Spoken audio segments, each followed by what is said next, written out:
बिहार के भागलपुर में एक मोहल्ले में हाथों में डंडा, मुंह में सीटी और हाथों में टॉर्च लिए ये कोई पुलिस जवान या होमगार्ड के जवान नहीं है, बल्कि गांव के ही युवा व बुजुर्ग हैं। वो अपने गांव में अमन चैन व शांति लाने के लिए रात्रि पहरेदारी कर रहे हैं। एक समय था जब गांव के लोग बदमाश से डरते थे, अब बदमाश ही इन्हीं मोहल्ले वालों से डरते हैं। मामला भागलपुर के मुजाहिदपुर थाना क्षेत्र के अंतर्गत वार्ड नंबर 39 और 40 शहबाज नगर का है। मुजाहिदपुर के शहबाज नगर मोहल्ले की हालत इस कदर खराब हो गई थी कि लोग उस मोहल्ले से गुजरना अपने आप को महफूज नहीं समझते थे। वहां के युवा बिगड़ रहे थे। चरस, अफीम, ब्राउन शुगर की बिक्री धड़ल्ले से होने लगी थी, जिसके चलते वहां राहगीरों के साथ छीन-छोर, मारपीट आम बात हो गई थी। असामाजिक तत्वों के द्वारा खुलेआम अपराध को अंजाम देना आम बात हो गई थी। लोग काफी भयभीत रहते थे। रात के अंधेरे साए से तो डर लगता ही था, दिन में भी लोग घरों से निकलना ठीक नहीं समझते थे। बहन बेटियों का स्कूल कॉलेज जाना दुश्वार हो गया था। अब मुजाहिदपुर के शहबाज नगर के लोग अमन चैन से रह रहे हैं। लोग दिन भर अपना व्यवसाय करते हैं और रात में अपने समाज की रक्षा के लिए पहरेदारी करते हैं। अब वहाँ के लोग बदमाशों से नहीं डरते, अब बदमाश वहाँ के मोहल्ले वालों से डरते हैं। यह इलाका भागलपुर का सबसे खतरनाक इलाका हुआ करता था। गाँव के सभी लोग अब पहरेदारी करते दिखते हैं। प्रशासन की ओर से भी शहबाज नगर वालों को सहायता मिल रही है। जब भी गाँव के लोग फोन करते हैं, तुरंत मुजाहिदपुर थाना इस पर संज्ञान लेती है और गश्ती गाड़ी जाती है। मुजाहिदपुर के शहबाज नगर मोहल्ले के लोगों का एक ही सपना है कि जिस तरह हम लोग अपने गांव को अपराध व नशा से मुक्ति दिलाए हैं, उसी तरह हर गांव के युवाओं को ऐसा कार्य करना चाहिए, जिससे अपने गांव, समाज, जिला, राज्य व देश में अमन चैन बहाल हो। वहां के युवा आम आवाम से यही अपील करते दिखे कि आप भी अपने गांव की सुरक्षा के लिए थोड़ा समय जरूर निकालें। अपराध को जड़ से मिटाने के लिए पंचायत भवन एक बैठक रखी गई। दर्जनों लोग को एकजुट किया गया। उसके बाद रात्रि पहरेदारी शुरू हुई। गाँव के तकरीबन 50 से 60 लोग, जिसमें हर घर से लगभग एक व्यक्ति रहता है, वो हाथ में डंडा, व्हिसिल, टॉर्च लेकर गांव के हर गली मोहल्ले में घूमते नजर आते हैं। ये लोग 3 गुटों में बंटकर रात्रि गश्ती करते हैं, जिससे सारा इलाका कवर हो सके। रात्रि गश्ती 10 बजे रात से 4 बजे सुबह तक की जाती है। क्योंकि ये ज़रूरी है, क्योंकि हम लोग तो दिन भर कमाने के लिए अपना 8 घंटा वक्त देते हैं कमाने के लिए, और समाज की बेहतरी के लिए हम लोग वक्त नहीं निकाल पा रहे थे। तो पिछले 18 महीने 20 महीने से हम लोगों ने अपना एक कीमती वक्त निकाला, जो रात के समय थे। हम लोग तकरीबन 10 बजे के बाद निकलते हैं और सुबह 4 बजे तक हम लोग पहरा देते हैं। इससे हम लोग पूरा समाज सेफ भी हो जाता है, सुरक्षित भी महसूस करता है, और किसी को कोई डर भय, कोई परेशानी नहीं होती रात में। मोहल्ले की हालत 2 साल पहले बहुत ख़राब थी। अपराधियों का गठजोड़ था और लोग भय में रहते थे। शुरू करनी चाहिए। और रात में स्टेशन से यात्री जब आते थे या जाते थे ट्रेन पकड़ने के लिए, तो उनका पैसा, मोबाइल सब छीन लिया जाता था। उसी सिलसिले में बगल के गांव का एक वाकया था, उनका मोबाइल छीन लिया गया था। उसके लिए पंचायत यहाँ बैठी थी और पता लगाया जा रहा था किसने छीना है। वो गांव मोहल्ले के पूरे लोग एकजुट थे और लोगों के मन से जब भय निकला तो लोग खड़े हो गए बुराई को मिटाने के लिए। और आज जो बच्चे भटक गए थे अब लाइन पर आ रहे हैं, नशे से दूर हो रहे हैं, और अब अपराधियों से भय नहीं है, बल्कि मोहल्ले के लोगों से अपराधी भय खाते हैं। ये फर्क पड़ा है और सभी लोग सुरक्षित हैं। हम लोग चाहते हैं कि मोहल्ले का माहौल एकदम ठीक ठाक रहे, सब लोग अच्छे से रहें, यहाँ कोई बुराई यहाँ ना रहे। इसी के लिए रोजाना रात में लोग जगते हैं। पढ़ाई पूरी कर यहाँ आया हूँ और यहाँ अपना योगदान देने के लिए आया हूँ कि जो भी गलत काम करे उस पर एक्शन लूँ और उसको सही रास्ता दिखाओ। क्या करते हैं? मैं पढ़ाई करता हूँ। अभी क्या करोगे? अभी यहाँ मैं पहरेदारी कर रहा हूँ। पहरेदारी कर रहे हैं। रोजाना शामिल होते हैं स्कूलिंग। यस। क्या नशा मुक्त का? क्या जी? नशा मुक्त समाज बनाना है जी। यहाँ पर क्या होता था पहले, क्या कुछ बदला? यहाँ पर पहले बहुत ही बड़े पैमाने पर ब्राउन शुगर का आयात निर्यात होता था और यहाँ पर के कुछ लोग थे जो कि ब्राउन शुगर का सेवन करते थे और ब्राउन शुगर को बेचवाते थे। अब रुका या अभी यहाँ पे ब्राउन शुगर काफ़ी हद तक रुक गया है। देख सकते हैं कि 10 बज रहा है, फिर भी यहाँ मोहल्ले में बहुत ही शांति फैली हुई है। सड़क परिवहन एवं राजमार्ग मंत्रालय द्वारा सड़क सुरक्षा के प्रति जागरूकता और कार्यक्रमों के माध्यम से लोगों को यातायात संबंधी नियमों की जानकारी देने के लिए 11 जनवरी से 17 जनवरी तक सड़क सुरक्षा सप्ताह मनाया जा रहा है। इसी बाबत आज भागलपुर में सड़क सुरक्षा के तहत लोगों को जागरूक करते हुए एक अनोखा अंदाज देखने को मिला। सड़क सुरक्षा सप्ताह कार्यक्रम के अंतर्गत भागलपुर यातायात पुलिस एवं जीवन जागृति सोसाइटी लोगों को जागरूक करते हुए भागलपुर की सड़कों पर यमराज दिखे और लोगों से यातायात का पालन करने का अनुरोध किया। इस कार्यक्रम का विधिवत उद्घाटन हरी झंडी दिखाकर भागलपुर के यातायात डीएसपी प्रकाश कुमार ने की। साथ ही कार्यक्रम के दौरान जीवन जागृति सोसाइटी के अध्यक्ष अजय कुमार सिंह एवं उनके संस्थान के कई कार्यकर्ता उपस्थित थे। इस कार्यक्रम के तहत लोगों को सड़क यातायात की सुरक्षा हेतु घटनाओं को देखकर कई बातों पर ध्यान आकृष्ट करते हुए जागरूक किया गया। इस अनोखे अंदाज से लोगों को जागरूक करने का कार्यक्रम होने से आम जन को यातायात के नियमों की आधारभूत जानकारी भी मिली। सड़क सुरक्षा सप्ताह के तहत चौथा दिन है और पूरा हमारा जो बिहार राज्य में है इसको बड़े स्तर से चलाया जा रहा है। हम लोग भी इसको चला रहे हैं, जीवन जागृति सोसाइटी भी इसको चला रही है। प्रत्येक दिन कुछ न कुछ हम लोग नया कर रहे हैं, लोगों को जागरूक कर रहे हैं कि जो भी सुरक्षा मानक है, ट्रैफिक रूल्स के जो भी सुरक्षा मानक तय किए गए हैं उसका पालन करें ताकि कम से कम एक्सीडेंट हो और लोग सुरक्षित रहें। इसी दरमियान में आज हम लोग एक यमराज का दिखाएंगे आप लोगों को कि यदि आप हेलमेट नहीं पहनते हैं या सुरक्षा मानकों का ये नहीं मानते हैं, ट्रैफिक रूल्स का पालन नहीं करते हैं, तो यमराज जो है वो हमेशा आपके पीछे रहता है। जहां मौका मिलेगा यमराज आपको सज़ा दे ही देगा। मतलब आप लोगों का जो पैसेंजर्स होते हैं, जो वाहक होते हैं, उसका जान जा सकती है।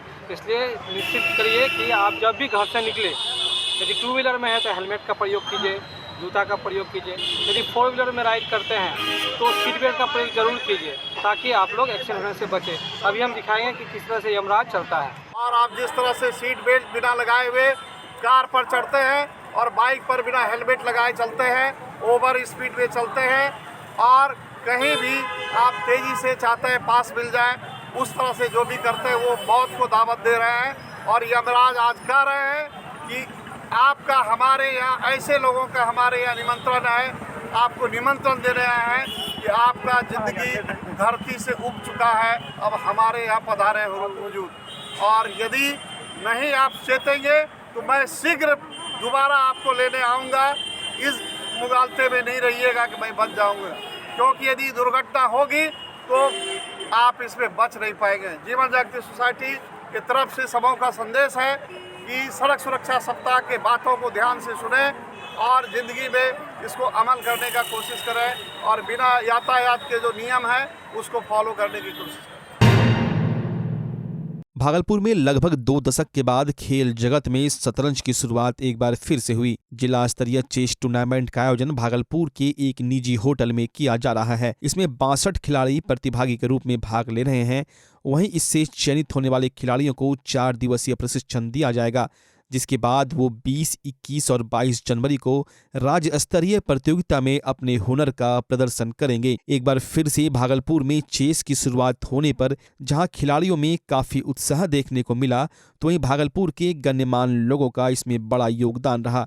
कार्यक्रम में मुख्य अतिथि के रूप में MLC NK यादव मौजूद रहे। वहीं चेस एसोसिएशन के अध्यक्ष डॉक्टर अजय कुमार सिंह, युवा समाजसेवी विजय यादव, भागलपुर जिला शतरंज के सचिव विश्व बंधु उपाध्याय के साथ अन्य गण्यमान्य व्यक्ति मौजूद रहे। शतरंज का खेल कोरोना के कारण बंद, लेकिन आज समाजसेवी विजय जी और अजय बाबू के प्रयास से पुनः ये भागलपुर में शुरुआत हो गई है और बहुत सारे बच्चे इसमें भाग लेने के लाए हुए हैं। मैं सबको शुभकामना देता हूं कि आप अच्छे से खेलें और इस खेल का जो असर है बहुत व्यापक असर होता है। खास करके जो बच्चे पढ़ने में तेज होते हैं वो शतरंज में भी तेज होते हैं, या दूसरा कहीं जो शतरंज में तेज होते हैं पढ़ने में भी तेज होते हैं। तो इस तरह का जो इंटेलिजेंसिया है वो पढ़ाई में भी यूज़ करें।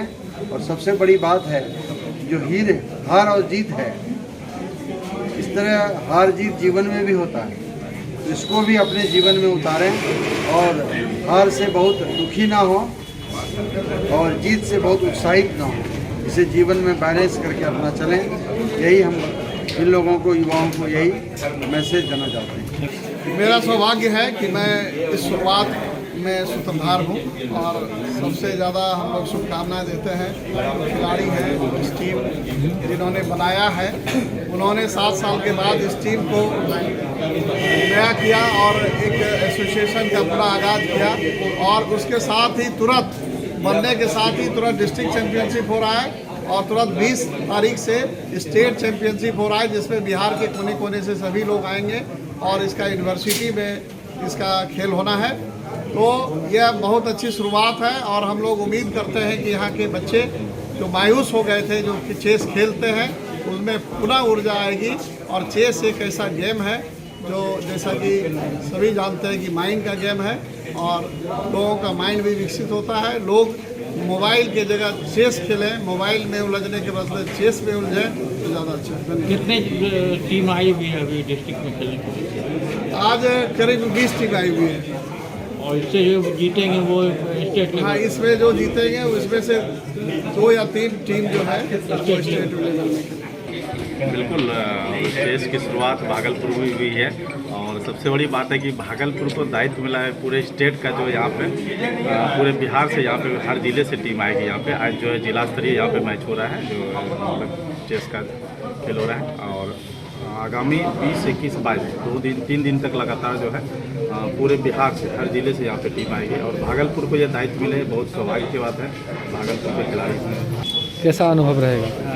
जी नहीं, बिल्कुल हम लोग सारा टीम है, पूरी टीम मिलके इस जो है राज्य स्तरीय टूर्नामेंट का आयोजन कर रहे हैं और इसमें अजय सर हैं, सर प्रसून सर हैं, हम लोग हैं, शुभम हैं, सारे मतलब प्लेयर मिलके यहाँ पे भागलपुर के जितने प्लेयर हैं सारे लोग मिलके यहाँ। ठीक। स्मार्ट सिटी के नगर निगम की मेयर चुने जाने के बाद डॉक्टर वसुंधरा लाल का सम्मान समारोह दक्षिणी क्षेत्र के हसनगंज मोहल्ले में किया गया, जहां 3 वार्ड के लोगों के द्वारा मेयर को फूलमाला और बुके देकर उनका सम्मान किया गया। इस अवसर पर आम लोगों के द्वारा मेयर को वार्ड में होने वाली समस्याओं से भी अवगत कराया गया, जिस पर नवनिर्वाचित मेयर ने आम लोगों को आश्वासन दिया है कि जल्द ही उनकी समस्याओं का निदान किया जाएगा और शहर के सभी वार्डों में विकास के कार्यों में तेजी आएगी। मैंने अपनी जर्नी की शुरुआत यहीं के माता के आशीर्वाद को लेकर की थी और मैं शपथ लेने के बाद पुनः पहली बार माता के चरणों में आई और आप सबों का प्यार पाई और ये मेरा पहला नागरिक अभिनंदन है शपथ ग्रहण के बाद।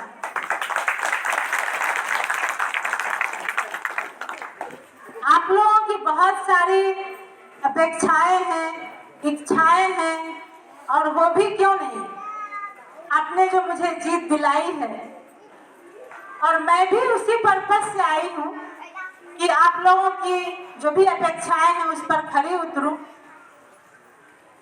जितनी भी समस्याएं हैं, जितने वार्ड की समस्याएं, मेरे संज्ञान में सारी समस्याएं हैं, मैं सब पर रोज जरूर चर्चा करती हूँ कि कैसे वो काम हो। तो मैं आपको बता देना चाहती हूँ, इस बार के जो भी पार्षद हैं वो काफी ऊर्जावान है और काफी कर्मठ है। मैं तो काम करूंगी, ये माध्यम ये लोग होंगे। आप इन लोगों के माध्यम से जो भी समस्याएं हैं वो बताएंगे और उनका निवारण होगा और होके रहेगा, ये मैं आपको बताती हूँ। जितना भी पेयजल की समस्या है, जैसे आपने कहा, जो भाई साहब ने जो बोला, ये सब तो बहुत छोटी समस्या वो होगा ही और उसके लिए मैं जो उसके विशेषज्ञ होंगे, ये जो कैसे पानी नहीं आ पाता है और कैसे वो मीनार में पानी नहीं जाता है, उसके लिए हम क्या कर सकते हैं, ये समस्या आए ही नहीं, उस पर मैं परमानेंट रूप से गौर करने वाली हूँ। मैं वहाँ जाऊँगी तो जरूर उस पर गौर करूँगी। जहाँ तक साफ सफाई का जो भी प्रॉब्लम है इस वार्ड में, 44 में हो, 45 में, पूरे दक्षिणी क्षेत्र में, पूरे भागलपुर में ये समस्या है। उसके लिए हम सबको जागरूक होना होगा, सबों को जागरूक होना होगा कि कैसे मिल के इसको हम दूर कर सके। मैं बुलाई थी जो भी जोनल हेड है सफाई कर्मी के, उनको कि कैसे इसको दूर कर सकते हैं। इसमें आप लोगों का भी सहयोग चाहिए मुझे, कि आप लोग अपने अपने घरों से जो कचरा उठा के डायरेक्ट रोड पे फेंक देते हैं, ऐसा ना करें, उसको किसी कचरे वाले डब्बे में रखें कि जो भी सफाई कर्मी आए उसको उचित स्थान तक पहुंचाए और आपका जो जगह है वो स्वस्थ रहे और सुंदर दिखे, बीमारी रहित रहे। तो ऐसा मेरा धारणा है कि हम लोग सब लोग मिलके करेंगे। और जो आपके पार्षद हैं जो चुन के आए हैं, इन लोग की जिम्मेवारी है, इनको आप बताएंगे कि आपके वार्ड का क्या समस्या और ये ठीक से काम हो रहा है कि नहीं, और मेरे तक इनकी बात पहुंचेगी कि हाँ ठीक से हो रहा है तो ठीक है, नहीं तो मैं खुद आकर के उस पर संज्ञान लूंगी कि क्यों नहीं ठीक हो रहा है।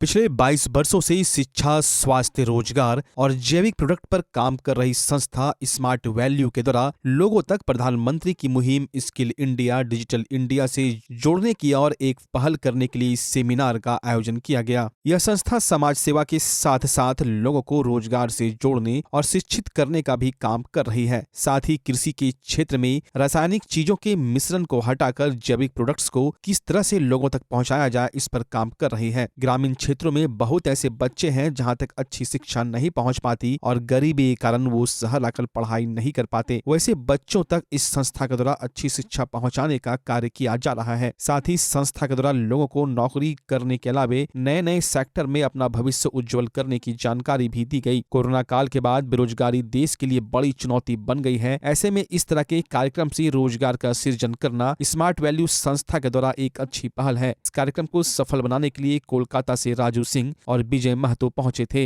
वहीं भागलपुर में राहुल कुमार द्वारा इसे संचालित किया गया। मुख्य व्यवस्थापक के रूप में भरत कुमार राज मौजूद रहे। कार्यक्रम में रमन कुमार, शशिधर सुमन, उपेंद्र कुमार, अमित कुमार, आशीष कुमार के साथ साथ सैकड़ों की संख्या में लोग उपस्थित रहे।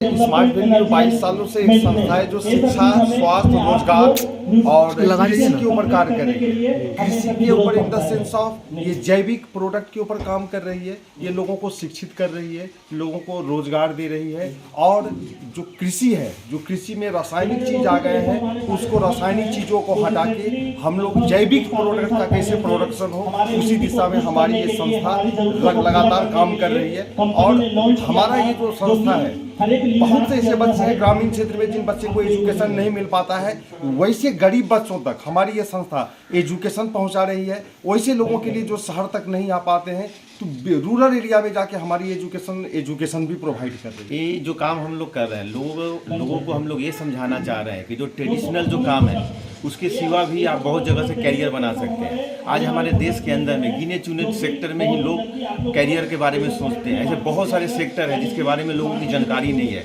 वो यहाँ से लोगों को जानकारी दी जा रही है, जहाँ पे नए नए सेक्टर में अपने कैरियर बना रहे हैं। उसके साथ साथ यहाँ पर एजुकेशन कैरियर के बारे में बात नहीं होती। यहाँ पर लोगों को एक मेंटली स्ट्रॉन्ग बनाया जाता है कि आज के समय में वो कैसे दुनिया को देखेंगे, कैसे फेस करेंगे, कैसे टफ सिचुएशन को कैसे वो फाइट करेंगे, ये ट्रेनिंग यहाँ पर दी जाती है। और यहाँ पर लोग अपने हिसाब से अपना इनकम कर सकते हैं, अपने टाइम को यूज करके एक अर्न कर सकते हैं। कोरोना के बाद में देख मैं खुद एक MCA स्टूडेंट हूँ। मैं इस संस्था से करीब 20 साल से जुड़ा हुआ हूँ। कोरोना के बाद में मेरे अच्छे से फ्रेंड जो विदेश में काम करते थे, उनकी जॉब चली गई। आज वो लोग बेकार बैठे हुए हैं। आज ये समय यहाँ पर आया है कि जो सरकारी जॉब या इस पर जॉबों पर ध्यान छोड़ करके कहीं दूसरे जगह जो बहुत ऐसे सेक्टर है जिस पर लोगों की ज़रूरत है लेकिन लोग वहाँ पर उतनी स्किल्ड नहीं है, उस सब सेक्टरों पर हम लोग फोकस कर रहे हैं और लोगों को हम लोग एक रास्ता दिखा रहे हैं और उसके साथ साथ एक ट्रेनिंग के साथ दे रहे हैं। अखिल भारतीय विद्यार्थी परिषद भागलपुर द्वारा बिहार के शिक्षा मंत्री चंद्रशेखर यादव का पुतला दहन किया गया। पुतला दहन का कार्यक्रम स्टेशन चौक पर किया गया। शिक्षा मंत्री चंद्रशेखर के खिलाफ अखिल भारतीय विद्यार्थी परिषद के कार्यकर्ताओं ने जमकर नारेबाजी की। अखिल भारतीय विद्यार्थी परिषद के प्रदेश कार्य समिति सदस्य आदित्य राज ने कहा कि शिक्षा के मंदिर में आकर छात्रों और नौजवानों के बीच धार्मिक भेदभाव पैदा करना कहीं से उचित नहीं होता। छात्र का कोई धर्म नहीं होता, उनके बीच केवल पढ़ाई संबंधित विषय ही रखना उचित होगा। ऐसी मानसिक भेदभाव करने वाले मंत्री को बिहार सरकार मंत्री पद से अविलंब बर्खास्त करे। गए। नगर मंत्री कपीस शर्मा ने कहा कि विद्यार्थी परिषद ऐसे कट्टरपंथी विचारधारा वाले व्यक्तियों का पुरजोर विरोध करती है। ज्ञात हो कि बिहार के शिक्षा मंत्री द्वारा नालंदा खुला विश्वविद्यालय के दीक्षांत समारोह में रामचरितमानस को नफरत और समाज को तोड़ने वाला ग्रंथ बताया गया था। मौके पर जिला संयोजक रोहित राज, कुणाल पांडे, राजहंस यादव, रोजी सिंह, प्रतीक कुमार, गौतम साहू, सत्यम झा, अमरजीत, राहुल, शिवसागर प्रिंस एवं दर्जनों कार्यकर्ता मौजूद थे। आज हम लोग शिक्षा मंत्री का पुतला दहन किए हैं। आज जिस तरह से रामचरितमानस को कलंकित करने का काम किया है, ऐसे में ऐसे शिक्षा मंत्री चंद्रशेखर जी को शिक्षा मंत्री के पद पर रहने का कोई अधिकार नहीं है। बार बार इस देश में देखा जा रहा है कि हिंदुओं के आस्था को सिर्फ और सिर्फ बर्बाद करने के लिए, बदनाम करने के लिए, ठेस पहुंचाने के लिए कई तरह का बयान दिया जा रहा है। शिक्षा मंत्री का पुतला दहन किया गया है। ज्ञात हो कि उन्होंने रामचरितमानस, जो कि प्रभु श्री राम मर्यादा पुरुषोत्तम भगवान राम के चरित्र पर आधारित पुस्तक है, ऐसे हिंदुओं के आस्था के प्रतीक रामचरितमानस के खिलाफ अभद्र टिप्पणी की गई है। अगर यही किसी धर्म विशेष के धार्मिक पुस्तक पर अगर यह नारा या टिप्पणी दिया जाता तो आज पूरे बिहार में सर तन से जुदा का नारा गूंजता रहता। ऐसे में नीतीश कुमार क्या बताएंगे कि बिहार के शिक्षा मंत्री को किस हक से अब तक पद पे रखा गया है? क्या बिहार के युवाओं और छात्रों का भविष्य बर्बाद करने के लिए ऐसे शिक्षा मंत्री को पद पर रखा गया है? क्या नीतीश कुमार यह बताएंगे कि हिंदू सामाजिक सद्भावना की बात करने वाले लोग आज आखिरकार क्यों बार बार हिंदुओं के सामाजिक सद्भावना को बिगाड़ने का काम करते हैं? युवा समाज सेवी विजय कुमार यादव के सौजन्य से पंचायत स्तरीय मां शीतला महमदपुर क्रिकेट टूर्नामेंट का आयोजन किया गया। कार्यक्रम का आयोजन महमदपुर शीतला स्थान झरखुरिया नाथनगर के मैदान में आयोजित किया गया। यह आयोजन पूरे महमदपुर झरखुरिया के ग्रामीणों के द्वारा किया गया। गौरतलब हो कि यह पंचायत स्तरीय क्रिकेट टूर्नामेंट हर वर्ष किया जाता है। उसी बाबत इस बार भी इस तरह के टूर्नामेंट का आयोजन किया गया, जिसमें 16 टीमें भाग ले रही हैं। आज का उद्घाटन मैच कंजिया और संत नगर के बीच हुई। वहीं टॉस जीतकर झरखुरिया ने क्षेत्र रक्षण का निर्णय लिया। मैच काफी रोमांचक था। मैच के दौरान सैकड़ों की संख्या में ग्रामीण मौजूद थे। कार्यक्रम का उद्घाटन युवा समाज सेवी विजय यादव, गांव के मुखिया गौतम दास, संतोष साह, प्रदीप यादव ने सामूहिक रूप से फीता काटकर किया। मां आनंदी संस्थान के सौजन्य से एक कार्यक्रम का आयोजन किया गया, जिसमें जरूरतमंदों को खिचड़ी के सारे सामग्री एवं नए व पुराने वस्त्र का वितरण और संस्था के माध्यम से गरीब दिव्यांग महिला को दुकान खुलवाने का सहयोग किया जाएगा। मां आनंदी संस्था की संस्थापिका प्रिया सोनी और संस्था के सारे सदस्य हर इंसान में ईश्वर का वास समझकर पुण्य तिथियों में पुण्य कार्य करके अपने आप को ईश्वर का अनुग्रह प्राप्त करते हैं। सब मिलना चालू होगा, कैसे संपर्क हो दूसरा बार में मिल दूसरा बार में गरीबी अपना हालत सुन के लिए प्रिया दीदी करके ठीक है, संविधान हम करते हैं। यह कार्यक्रम हमारे ईश्वरीय की कृपा और देवतुल्य अतिथिगण के आगमन एवं संस्था के सदस्यों के सहयोग से यह कार्यक्रम आज बहुत ही अच्छे पूर्ण रूप से सफल हुई है। इस हमारी जो संस्था है बहुत सारे एस्पेक्ट्स पे कार्य कर रही है। भोजन, वस्त्र, शिक्षा, स्वास्थ्य पे कार्य कर रही है। साथ ही साथ वीमेन एम्पावरमेंट पे भी वर्क कर रही है। वीमेन एम्पावरमेंट के डिफरेंट एस्पेक्ट्स हैं, उसमें से एक एस्पेक्ट है स्वरोजगार, महिलाओं को उद्यमी बनाकर स्वावलंबी बनाना। तो हमारी संस्था में आज से कुछ दिन पहले सबौर जो है ब्लॉक के रामपुर मोहल्ले की एक अनीता देवी हैं, जो कि हमारी संस्था में कुछ आर्थिक सहायता के लिए आई थी। तो उनसे मैंने यही पूछा, मैं आज आपको दे दूंगी, कल आप किसी और के पास जाओगे, परसों किसी और के पास जाओगे। तो हमारी संस्था का तो मैंने उन्हें जो है कॉस्मेटिक एंड ग्रॉसरी शॉप के प्रोडक्ट प्रोवाइड करके उसे रोज़गार देने की, स्वावलंबी बनाने की हमारी संस्था कोशिश कर रही है। क्योंकि हमारी संस्था का एक और उद्देश्य है, मजदूर को मजदूर समझिए, मजबूर नहीं।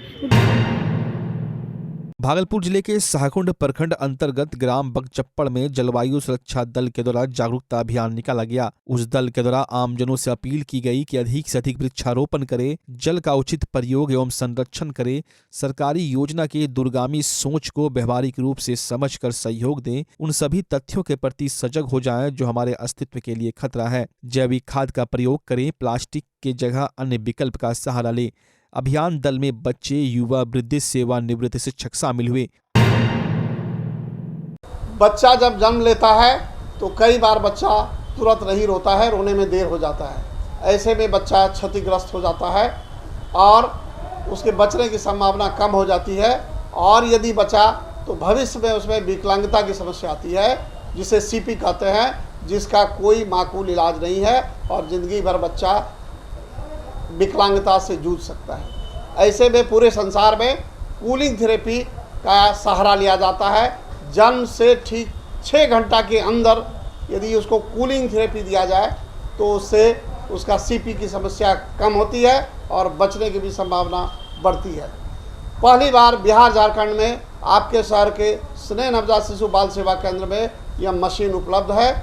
कभी भी ऐसी बात हो कि बच्चा रोने में विलम्ब हो गया तो आप स्नेह नवजात शिशु बाल सेवा केंद्र में ज़रूर संपर्क करें।